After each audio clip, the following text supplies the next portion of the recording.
오늘 저는 여러분과 함께 참과 거짓이란 제목으로 언어를 나누고자 합니다. 거짓은 언제나 외면적으로 찬란하고 매혹적인 모습으로 나타나 우리들을 유혹하나 그 종말은 도끼서린 처절한 절망과 고통으로 우리를 끌어들이고 마는 것입니다. 6.25 사변 때 항도 부산은 그야말로 인산인해였습니다. 그때 우리 먼 친척 아주머니 한 분이 부산서 살았는데 그 남편은 외항선을 타고 이 항구 저 항구로 돌아다니면서 무역을 하는 분이었습니다. 그래서 한 달에 한 번씩 그 부인이 월급을 회사 본부에 와서 타가곤 했습니다. 근데 하루는 월급을 타서 자기 집으로 오다가 철길가에서 사람들이 모여서 웅성웅성하고 있었습니다.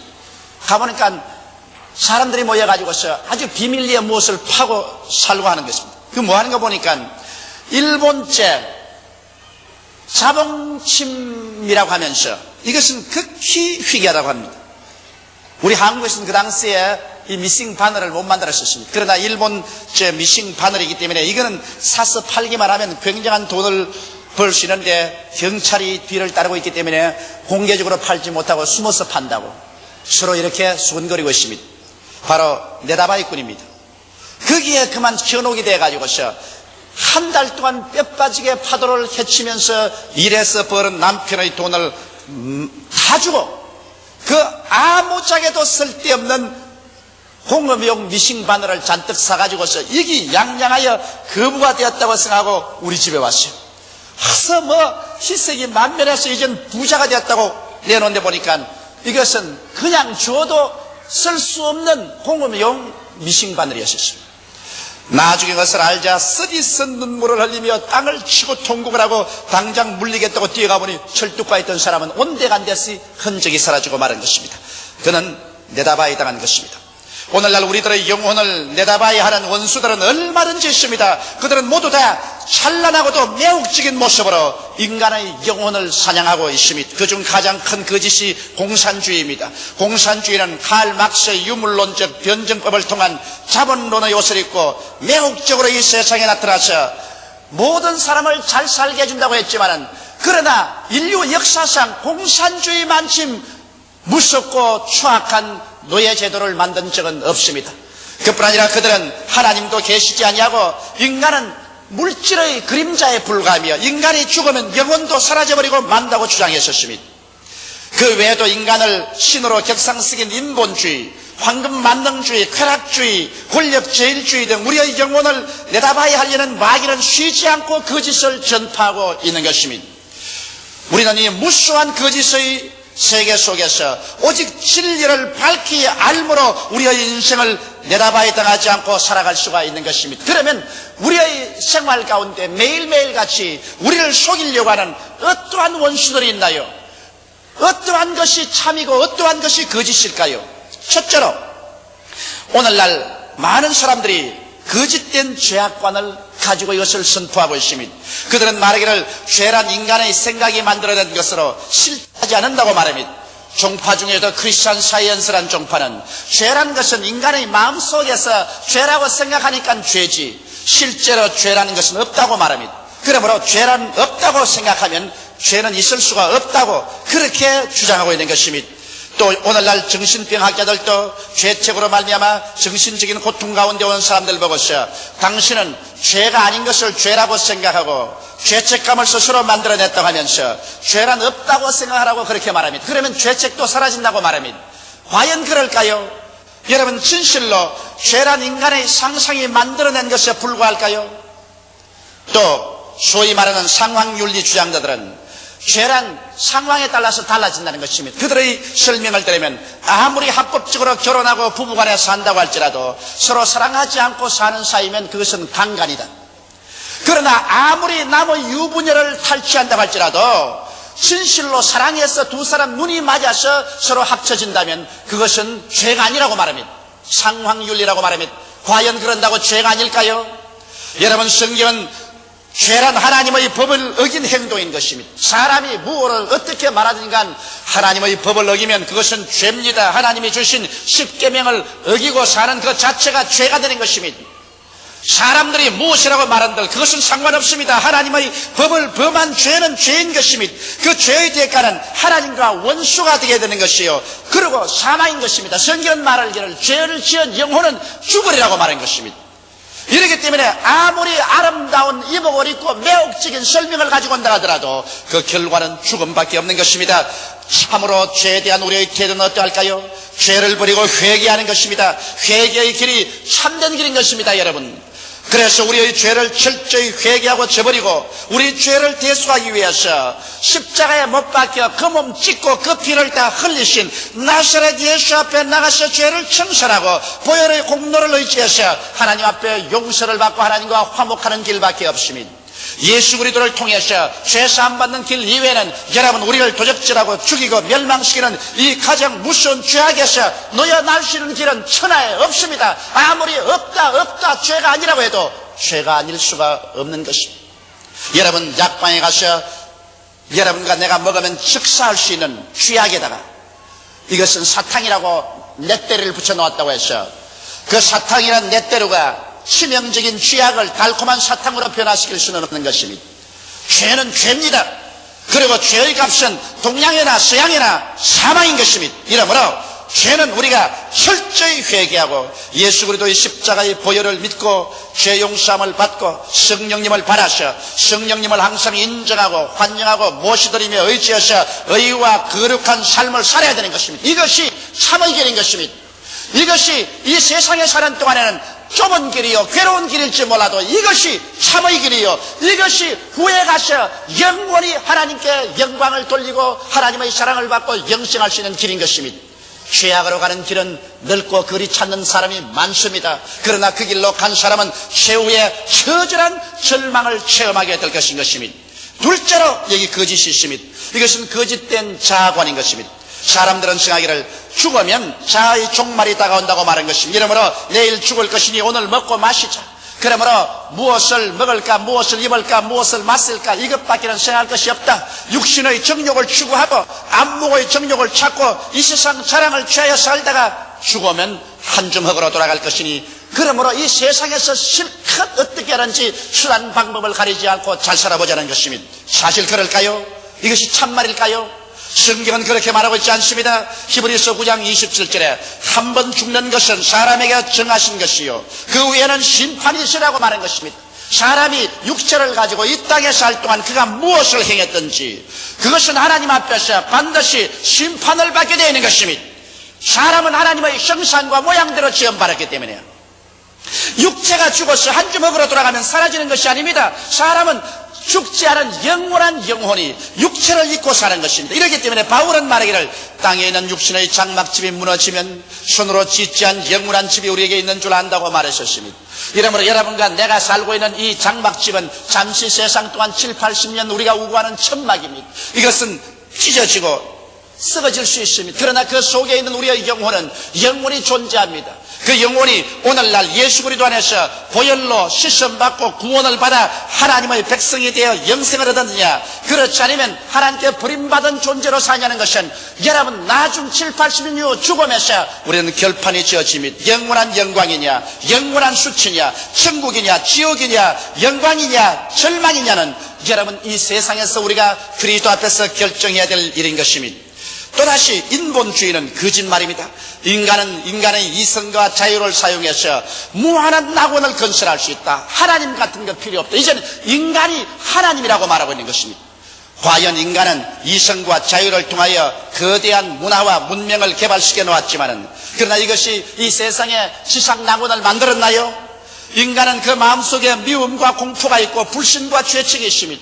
인간의 마음속에 미움이 있는 이상, 인간의 마음속에 공포가 있는 이상, 상호간 불신이 있고 죄책이 있는 이상 인간은 내적으로 병든 존재요 포로된 존재인 것입니다. 이런 것이 해결되지 않은 이상 인간이 만드는 이성으로서 짓는 방대한 문화나 문명이라는 것은 자멸의 묘혈을 파는 것밖에 없는 것입니다. 오늘 보십시오. 20세기의 찬란한 인간의 과학 문명은 인간이 일시에 잿더미 속에 자멸할 수밖에 없는 무기를 생산해놓고 상호간 서로 응얼거리고 있습니다. 아무리 군비 축소 회담을 한다고 하더라도 그들의 마음속에 미움이 있고 공포가 있고 불신이 있고 죄책이 있는데 그 군비 축소 회담이 이루어질 때가 있습니까? 이제는 사람들은 지구를 떠나서 저 공중의 별들의 전쟁까지를 계획하고 있는 것입니다. 언젠가 인간은 자기들이 만든 이 인간 자랑 인본주의의 토대 위에서 파멸을 겪어야 말 것인 것입니다.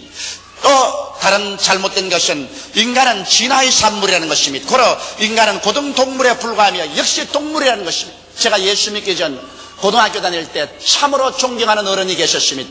그 어른의 말씀은 정말 내가 신중히 듣고 아주 마음속으로 존경했는데 하루 저에게 치명적인 타격이 왔습니다. 그것은 그분이 자기의 아내를 두고 새파란 젊은 여인을 첩으로 삼았었습니다.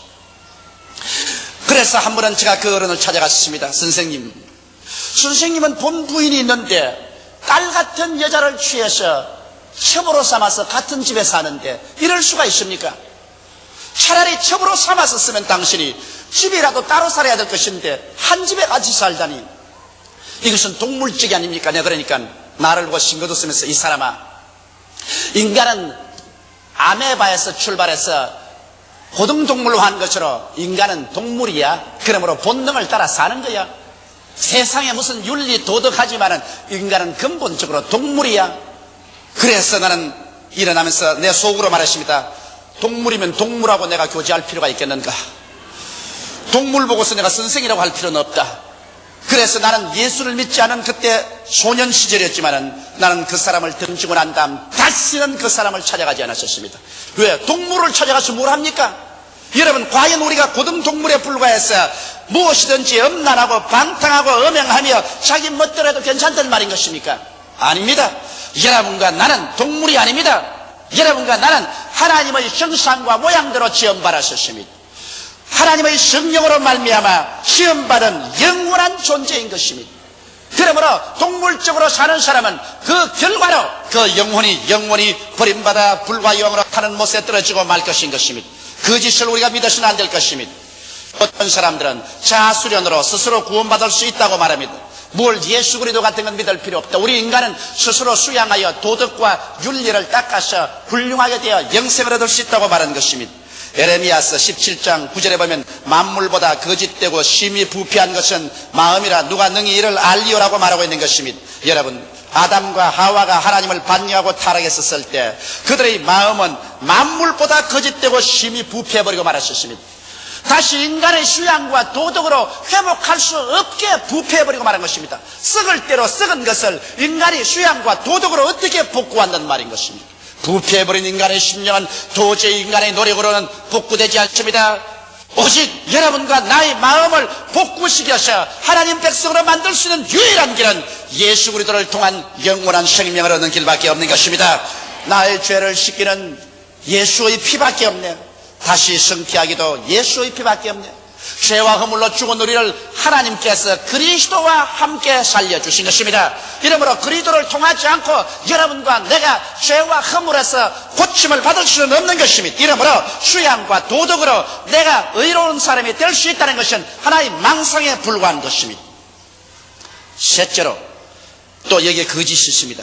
질병은 하나님의 선물이라는 것입니다. 그러므로 병이 들면 이것은 하나님께서 주신 것입니다. 하나님의 선물이기 때문에 그러므로 이것은 달게 바라야 된다. 그러면서도 하나님 선물이 안 달는지 병원으로 뛰어가서 수술을 받고 약을 먹고 주사를 맞습니다. 만일 병이 하나님의 선물이면 여러분, 하나님의 선물을 버리고 병을 없애버리려고 해서는 안 될 것입니다. 성경 말씀대로 보면 병은 하나님의 선물이 아니라 아담의 죄에 대한 심판입니다. 아담이 하나님께 범죄하고 하나님을 반역했을 때 하나님께서 너는 흙이니 흙으로 돌아가라고 심판한 것입니다. 이 흙이 죽어서 흙으로 돌아가기 위해서는 여러분 병이 들어서 육체가 와야 되는 것입니다. 이렇기 때문에 오늘날 여러분과 내가 말하는 병이라는 것은 바로 죄의 대가로 말미암아오는 심판이지 하나님이 주신 축복이 아니라는 것을 알아야 됩니다. 바로 이것을 미끼로 삼아서 마귀는 주적질하고 죽이고 멸망시키는 이 질병의 일을 계속합니다. 오늘날 그렇기 때문에 병을 실제로 우리에게 가져와서 우리를 파괴하는 것은 마귀가 하고 있습니다. 사도행전 10장 38절에 보면 하나님께서 나사렛 예수에게 성령과 능력을 기름 붓듯 하였으며 제가 둘이 다니시며 착한 일을 행하시고 마귀에게 눌린 모든 자를 고쳐주셨다고 말씀하고 있는 것입니다. 이러므로 병은 하나님이 주신 것이 아니라 이것은 심판이요 마귀가 그렇게 하는 것입니다. 이렇기 때문에 오늘날도 우리가 병들면 하나님 앞에 나와서 회개해야 될 것인 것입니다.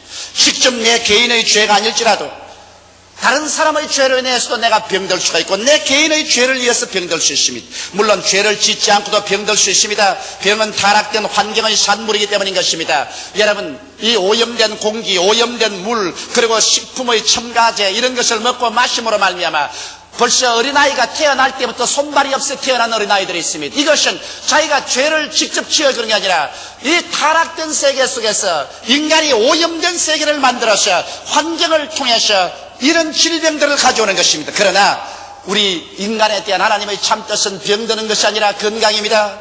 성경 출애굽기 15장 26절에 나는 너희를 치료하는 여호와임이라고 성경은 말하고 있는 것입니다. 예수님께서 이 땅에 오셔서 그 사역의 3분의 2는 병 고치는 데 보내셨으며 12제자와 70인의 제자와 그 다음 모든 신자들에게 너희는 가서 회개하라 천국이 가까워왔다고 병든 자를 고치라고 주님께서 신신당부하셨습니다. 성경은 마태복음 8장 17절에 제가 우리 연약한 것을 친히 담당하시고 병을 짊어지셨다고 말했었습니다. 베드로전서 2장 24절에는 제가 채찍에 맞음으로 너희가 나음을 얻었다고 말씀하고 있는 것입니다. 이러므로 치료는 하나님의 뜻인 것입니다. 그렇기 때문에 병이 하나님의 선물이라는 이 거짓을 우리가 던져버리고 우리는 치료가 하나님의 뜻인 줄 알고 믿음으로 말미암아 죄를 회개하고 하나님을 간절히 찾는 여러분 되시기를 주의 이름으로 축원합니다. 넷째로 헐벗고 굶주리며 사는 것이 하나님의 뜻이라고 말하는 거짓이 있습니다. 여러분, 헐벗고 굶주려서 뼈골이 양상하여 영양실조가 되어서 죽는 것이 하나님의 뜻이라면, 그러면 오늘날 아프리카에서 비건으로 말미암아 특별히 에티오피아에서 온 전신이 앙상한 뼈만 아마 죽어가고 있는 이것이 하나님의 뜻이란 말인 것입니까? 여러분께서 텔레비전을 통해서 보셨지요? 사진을 통해 보셨지요? 젊은 청년의 다리가 우리의 새끼손가락만하게 적어져서 뼈만 앙상하여 죽어가고 있는 걸 보셨죠? 여러분, 이것이 하나님의 뜻이라고 생각합니까? 그렇다면 하나님은 이렇게도 무자비하게 사람을 굶주려서 근포가 되어서 죽게 하는 것이 하나님의 뜻이란 말인 것입니까? 성경 어디에서 그런 말을 기록하고 있는 것입니까? 여러분, 오늘날 이 세상의 가난과 저주는 하나님의 심판의 결과인 것입니다. 아담과 하와가 범죄하고 하나님을 반역하자 그들이 에덴에서 쫓겨나왔었습니다. 그러고 난 다음 땅은 저주를 받아 가시와 은각회를 내며 너희는 이마에 땀을 흘려야 먹고 살 것이라고 말한 것입니다. 그러므로 죄악으로 말미암아 온 이 굶주림과 저주이지 하나님의 축복이 아니요 하나님의 뜻이 아닌 것입니다. 가난을 신앙으로 극복하는 것은 하나님이 기뻐하시는 것이지만 가난 그 자체는 하나님의 뜻이 아닙니다. 가난은 여러분 질병의 온상이요 범죄와 인간 비극의 온상인 것입니다. 사람이 가난하고 도둑질 안 할 소리가 없으며 거짓말 안 할 도리가 없습니다. 그러므로 여러분 가난 그 자체는 인간의 존엄성까지라도 파괴하는 저주인 것입니다. 그런 것을 가지고서 가난이 아름다운 것이라고 미워하는 그 사람은 어떠한 정신상태에서 그런 말을 하는지 나는 모르겠습니다. 성경에는 하나님께서 말씀하기를 나는 아브라함의 하나님, 이삭의 하나님, 야곱의 하나님이라고 말했는데 아브라함과 이삭과 야곱은 많은 시련을 겪고 인격적인 교정은 당했지만 그들이 헐벗고 굶주려서 죽은 적은 없습니다. 아브라함은 성경에 말하기를 그런 금과 은과 짐승떼가 많았다고 말했었으며 이삭은 거부가 되었다고 말했었으며 야곱은 한때 두때의 양무리가 바다 모래같이 많은 거대한 짐승의 주인이었습니다. 여러분, 그러므로 아브라함의 하나님, 이삭의 하나님, 야곱의 하나님은 죽은 자의 하나님이 아니라 지금 살아있는 우리들의 하나님이라고 성경은 말하고 있는 것입니다. 나는 여호와니 변혁지 아니하신다고 말씀했는데 그 하나님께서 오늘 여러분과 나를 헐벗고 굶주려서 영양실조가 되어 근포가 되어서 죽는 것이 뜻이라고 말한다면 이 어찌 잘못된 것이 아니고 무엇이겠습니까? 여러분, 사람들은 말합니다. 예수님께서 말구에 태어나시고 예수님께서는 여우도 굴이 있고 산새도 들집이 있지만 난 머리 둘 곳이 없다고 다녔는데 예수 그리스도의 모범을 따라가야 된다고 말합니다. 여러분, 예수님은 하나님의 아들로서 여러분과 나를 위해서 대속하기 위해서 오셨습니다. 예수 그리스도의 모범을 따른다면 예수 그리스도와 함께 십자가에 올라가서 못 박혀야 되지 않겠습니까? 예수님이 십자가에 못 박인 것은 여러분과 내가 죄에서 용서받기 위한 것입니다. 예수께서 말구유에 태어나시고 가난하게 사신 것은 예수께서 여러분과 나를 가난과 저주에서 속량하기 위해서 그렇게 한 것입니다. 그것은 제가 하는 말이 아니라 성경이 그렇게 말하고 있습니다. 저 하늘이 무너지고 이 땅이 커져도 1.1획도 변치 않은 하나님의 말씀이 여러분 말하고 있습니다. 고린도후서 8장 9절에 예수 그리스도의 은혜를 너희가 알거니와 제가 부유하신 자로서 너희를 위하여 가난하게 되시면 저희 가난하심으로 인하여 너희로 부유케 하리 하심이라고 말씀하고 있는 것입니다.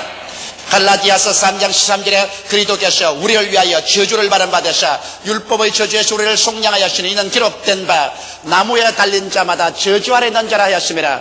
이는 그리스도 예수 안에서 아브라함의 복이 이방인에게 미치게 하고 너희가 믿음으로 성령을 선물로 받게 하리심이라고 기록하고 있는 것입니다. 이러므로 예수 십자가 못 박이시면 여러분과 나의 저주를 속량하기 위해서 그렇게 한 것입니다. 그래서 성경은 말하기를 모든 일에 항상 모든 것이 능력하여 모든 착한 일을 넘치게 하리 함이라고 말하고 있는 것입니다. 성경은 주는 자가 받는 자보다 복이 있다고 했으니 우리가 가난하고 헐벗고 굶주려서 일가 친척이나 사회나 국가에 손 내밀고 얻어먹는 것이 축복받았다고 말하고 있지 않습니다. 제가 가난한 자에게 주었은 즉 그 의가 영원히 있다고 말하셨으니 여러분께서 나누어 줌으로 말미암아 의를 얻게 되는 것입니다.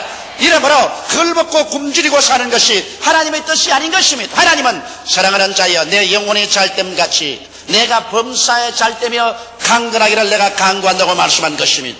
물론 그리스도를 위하여 자원하여 청빈하면 무방합니다. 내가 스스로 그리스도를 위해서 있는 재산 다 바쳐버리고 하나님의 영광을 위해서 오지에 들어가서 가난한 생활을 자취해서 일하는 것은 영광스럽고 칭찬할 만한 일인 것입니다. 그러나 이유 없이 목적 없이 스스로 가난해져서 이것을 영광스럽게 생각하고 가정의 짐이 되고 이웃 친척 나라 세계에 부담이 되는 일은 하나님의 뜻이 아닌 것입니다. 다섯째로 예수님의 재림과 부활은 없다고 말하는 이 거짓에 우리는 또한 속아 넘어가서는 안 됩니다. 사람들은 말하기를 최후의 심판이라든지 지옥은 있을 수 없다. 하나님은 사랑인데 사랑은 하나님이 어떻게 심판을 하고 지옥으로 사람을 보내겠냐고 말합니다.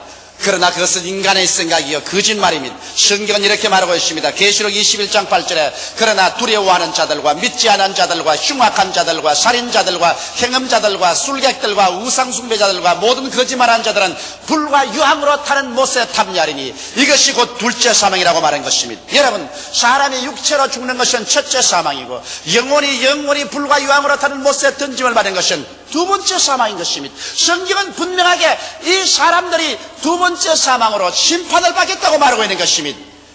재림 같은 게 있을 수가 없다고 이렇게 말한 사람이 있어요. 베드로도 그렇게 말했습니다. 베드로 후서 3장 3절에 먼저 이것을 알지니 말세에 기롱하는 자들이 와서 자기의 정욕을 쫓아 행하며 기롱하여 가로되 주의 강림하신다는 약속이 어디 있느뇨?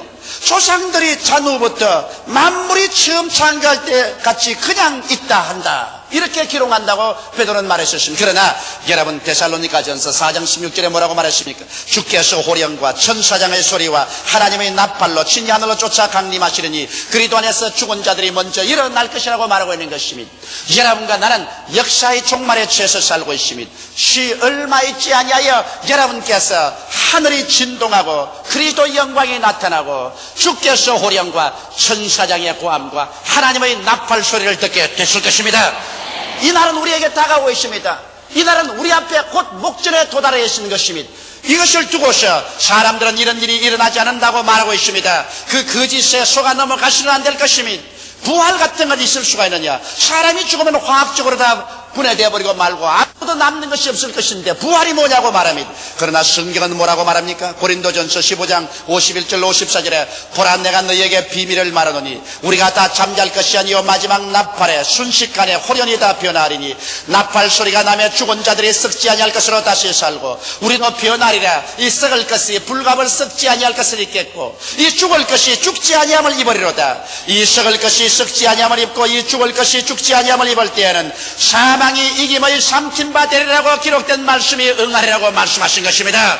사망아 너희 쏘는 것이 어딨냐? 사망아 너희 이기는 것이 어딨냐고 외쳤던 것입니다. 그러므로 사랑하는 성도 여러분, 오늘날 우리는 예수의 재림과 부활, 심판 같은 것은 없다고 말하는 이 거짓에 현혹되어서는 안 될 것입니다. 요나는 무릇 거짓되고 헛된 것을 숭상하는 자는 자기에게 베푸시는 은혜를 버려 싸우나라고 외쳤으니 예수 그리스도 안에서 하나님께서 위대한 진리로 우리에게 축복해 주신 축복을 거짓을 믿음으로 말미암아 빼앗기는 어리석은 사람이 되지 않게 되기를 주 이름으로 축원합니다. 오늘날 너무나 많은 사람들이 거짓에 속아 거짓되고 헛된 것을 숭상하고 따르고 있습니다. 하나님께서 예수 그리스도 안에서 베푸시는 은혜를 버리고 영원한 멸망을 자초하고 있습니다. 우리들은 하루속히 회개하고 돌아서야만 합니다. 우리는 전지간에 영원 무궁하신 참되신 하나님과 하나님 말씀에 굳세게 서므로 거짓에 속아 인생과 영원을 내받아 해당하는 비극을 면할 수가 있는 것입니다. 다 같이 고개시켜 기도드리겠습니다. 살아계시고 거룩하신 아버지, 이 세상의 짧은 인생과 저 세상의 영원한 인생을 다 내다봐야 당하고 이 세상에서 산 것이나 저 세상의 영혼이나 가장 처절한 절망에 떨어지게 하는 거짓에 속아 넘어가지 말게 하여 주시옵소서. 하나님께서 우리 진리 되신 예수 그리스도 안에서 베푸신 은혜를 버리고 영원한 멸망을 자초하는 수많은 사람들을 긍휼히 보아 주시옵소서. 하나님 우리 아버지여, 이 세상에 진리는 하나밖에 없습니다. 예수께서 내가 곧 길이요 진리요 생명이니 나로 말미암지 않고는 아버지께로 올 자가 없다고 말씀하셨습니다. 아버지여, 예수 앞에 나와서 그 십자가를 통하여 죄사함을 얻게 도와주시옵소서. 성령을 받게 도와주시옵소서. 병고침을 얻게 도와주시옵소서. 저주에 해방되게 도와주시옵소서. 영원한 부활의 생명을 쟁취하게 도와주시옵소서. 영혼이 잘됨같이 범사에 잘되며 강건하게 되게 도와주시옵소서. 남에게 꾸어줄지라도 굳지 않게 되게 도와주시옵소서. 손을 내밀어 절망에 처한 사람들에게 도움을 베푸는 우리들이 되게 도와주시옵소서. 거짓에 속아 절망의 나라로 떨어지지 말게 하여 주시옵소서. 오 보혜사 성령이여, 바람같이 불같이 생수같이 운행하여 주셔서 오늘 혹시 거짓에 속아 절망에 사는 사람들이나 타락한 사람들의 눈을 밝혀 주시고 마음의 깨달음을 허락하여 주셔서 예수께로 돌아오게 하여 주옵소서. 주 예수님 이름 받들어 기도하옵나이다. 아멘.